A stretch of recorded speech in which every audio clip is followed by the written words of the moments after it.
আপনাদের একটি আগ্রহের বিষয় ছিল জাতিসংঘের মানবাধিকার বিষয়ক হাই কমিশনারের কার্যালয় থেকে যে ফ্যাক্ট ফাইন্ডিং রিপোর্ট গতকালকে প্রকাশিত হয়েছে সেটার বিষয়ে আমি এই বিষয়ে আপনাদেরকে একটু জানাতে চাই। অন্তর্বর্তীকালীন সরকারের মাননীয় প্রধান উপদেষ্টার আমন্ত্রণে জাতিসংঘের মানবাধিকার বিষয়ক হাই কমিশনারের কার্যালয় হতে বাংলাদেশে জুলাই আগস্ট 2024-এর গণ অভ্যুত্থানকালে সংঘটিত গুরুতর মানবাধিকার লঙ্ঘনের ঘটনা তদন্তের জন্য একটি স্বাধীন ও নিরপেক্ষ ফ্যাক্ট ফাইন্ডিং টিম প্রেরণ করে।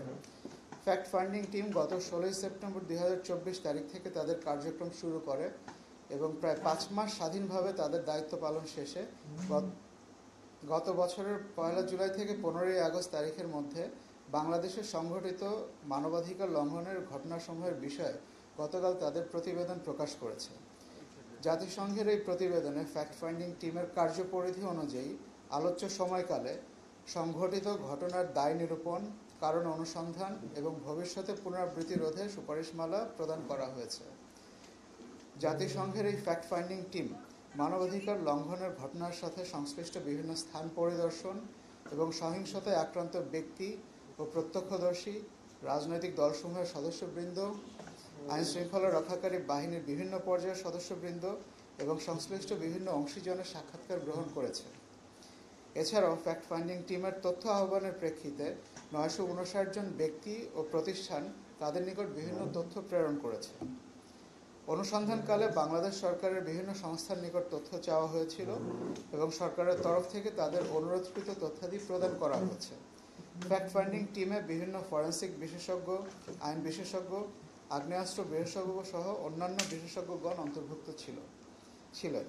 প্রাপ্ত তথ্যাদি যাচাই বাছাই ও পর্যালোচনার মাধ্যমে জাতিসংঘ তাদের প্রতিবেদনে উল্লেখ করেছে যে 15 জুলাই হতে 5 আগস্ট 2024 তারিখের মধ্যে 13 জন নারী সহ প্রায় 1400 জন নিহত হয়েছে। নিহতদের মধ্যে প্রায় 12% শিশু রয়েছে। 130টি মৃত্যুর ঘটনার ফরেন্সিক পরীক্ষার মাধ্যমে ফ্যাক্ট ফাইন্ডিং টিম তাদের প্রতিবেদনে উল্লেখ করেছে প্রায় 78% মৃত্যুর ঘটনা ঘটেছে আগ্নেয়াস্ত্রের মাধ্যমে, যা সাধারণত রাষ্ট্রীয় নিরাপত্তা বাহিনীগুলো দ্বারা ব্যবহৃত হয়। প্রতিবেদনে উল্লেখ করা হয়েছে যে কোনো মূল্যে ক্ষমতা আঁকড়ে ধরে রাখার জন্য বিক্ষোভ দমনে বেআইনি পন্থা অবলম্বনের প্রচেষ্টা হতে নিরাপত্তা বাহিনী এবং সশস্ত্র আওয়ামী লীগ সমর্থক কর্তৃক 15 জুলাই থেকে 5 আগস্ট তারিখ পর্যন্ত সংঘটিত গুরুতর মানবাধিকার লঙ্ঘনের ঘটনা ঘটেছে।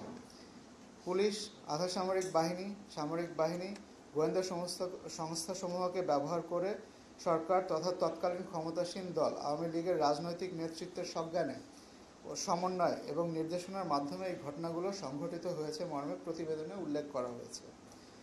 অনুসন্ধানে প্রাপ্ত তথ্য উপাত্তের ভিত্তিতে জাতিসংঘের ফ্যাক্ট ফাইন্ডিং টিমের নিকট প্রতীয়মান হয়েছে যে আলোচ্য সময়কালে মানবাধিকার লঙ্ঘনের ঘটনাগুলো রোম সংবিধির ধারা 7 অনুযায়ী মানবতা বিরোধী অপরাধের পর্যায়ভুক্ত এবং তৎকালীন সরকারের তথা আওয়ামী লীগের রাজনৈতিক নেতৃত্বের এসবের সংশ্লিষ্টতা রয়েছে। গত অক্টোবর মাসে হাই কমিশনার বাংলাদেশে তার সফরের কথা স্মরণ করেন এবং মানবাধিকার রক্ষায় ও সামাজিক সুবিচার প্রতিষ্ঠায় এদেশের ছাত্র সমাজ, নাগরিক সমাজ এবং অন্তর্বর্তীকালীন সরকারের ভিশন ও ঐকান্তিক প্রচেষ্টার ব্যাপক প্রশংসা করেন। তিনি বাংলাদেশকে মানবাধিকার রক্ষায় তার অফিসের পূর্ণ সহযোগিতার আশ্বাস পুনর্ব্যক্ত করেন। এই কম্প্রিহেন্সিভ ওয়ার্ক এবং ডিটেল রিপোর্টের জন্য আমরা ফ্যাক্ট ফাইন্ডিং টিম এবং জাতিসংঘের মানবাধিকার বিষয়ক হাই কমিশনারের কার্যালয়কে ধন্যবাদ জানাই।